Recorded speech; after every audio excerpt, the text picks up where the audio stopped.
We started at the tuberculosis sanatorium, but when they tore it down, a select group of us would cross over the mountain and descend on the newly abandoned buildings of the Essex County Hospital Center, always looking for a tunnel connecting the TB hospital with Overbrook Asylum, but never finding one. It would have been one hell of a steep tunnel anyway, up the mountain. Impractical and pointless, especially with so many switchbacks still existing on Sanitarium Road, now the hilltop, but still the same road that we took in search of new adventures further down the hill. We crept in through broken windows of laundry room basement in the abandoned nurses' quarters of the still working Overbrook Insane Asylum. We mourned for tunnels no longer, because here they were again. Miles of steam pipe and cave crickets, waiting to be explored. Passing under Fairview Ave to the administration building, peeking through reinforced glass window of locked steel door at the end of tunnel, realizing with shock that people still inhabit this hospital. Patient on the other side of door, walking in buzzing lights of fluorescent-lit admin basement, still more than a decade away from full abandonment, and 2 decades plus before subsequent demolition. But us teenagers are trespassing here for the first time, with hearts thumping, just like at sanatorium, but with higher stakes and quicker pulse, racing to the beat of Overbrook Asylum, with the drum kick of living, breathing patients still confined to wards, not rotting from TB, but diseases of the mind, tottering calamities of writhing humanity, confined for their own good and for the sake of society, so we can keep our pretense of suburban charm, so children won't be exposed to babbling psychopaths or be abducted for sick purposes or bear witness to lewd displays by senile grandpas in overcoats. Those are some of the people here. Also murderers, rapists, junkies, alcoholics, and dementia patients. Some are violent, some are vulnerable, all are confined.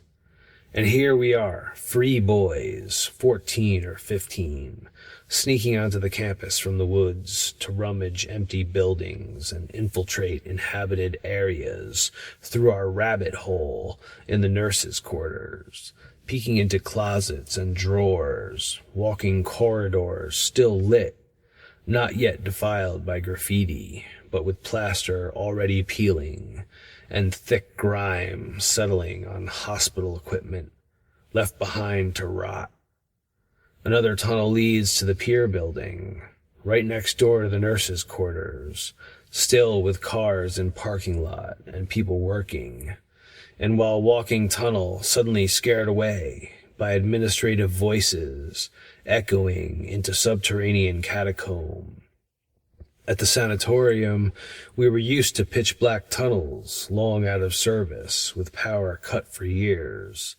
Down here in Overbrook, some of the tunnels still have 75-watt bulbs flickering occasionally, but lit, and the footprints are fresh on the dusty, sometimes soggy, concrete floor, not from trespassers, but boot tracks from boiler operators, walking tunnels to inspect their steam pipes that heat entire hospital complex, which is why these tunnels are here. One day during hot summer, above ground, walked across Fairview Ave to a small abandoned building near the main wards, ripped back plywood from door frame, squeezed through gap, entered building, no broken windows, no graffiti, stagnant air amongst elaborate woodwork, hospital smell hanging heavy, plaster walls peeling and throbbing summer heat, institutional green paint curling, collapsing in public toilet. Down in the basement, the tunnel entrance, lit with bare bulbs, walking downhill in slightly sloping cave, soon to discover the origin of the steam, a massive powerhouse at the far end of the Overbrook property. Huge rail shed where coal was dropped from train cars onto massive conveyor belt to fall in hopper and burn in boiler until steam is conjured and pumped to radiators on wards of the madhouse. And here I am in light bulb lit tunnel, operational tunnel, where workers could easily corner a trespasser. Yet I'm strolling with confidence and emerge right near a working office and powerhouse where men are drinking coffee and telling jokes. So instead of going back through tunnel, I run out of powerhouse open door into woods and disappear, presumably unseen. Later, this same tunnel would become the main access point for the Urbex generation of internet-hungry, selfie-snapping, Instagram junkie, Facebook freaks who use this entrance to circumnavigate the cops, construction crews, and security guards tasked with defending and destroying the asylum.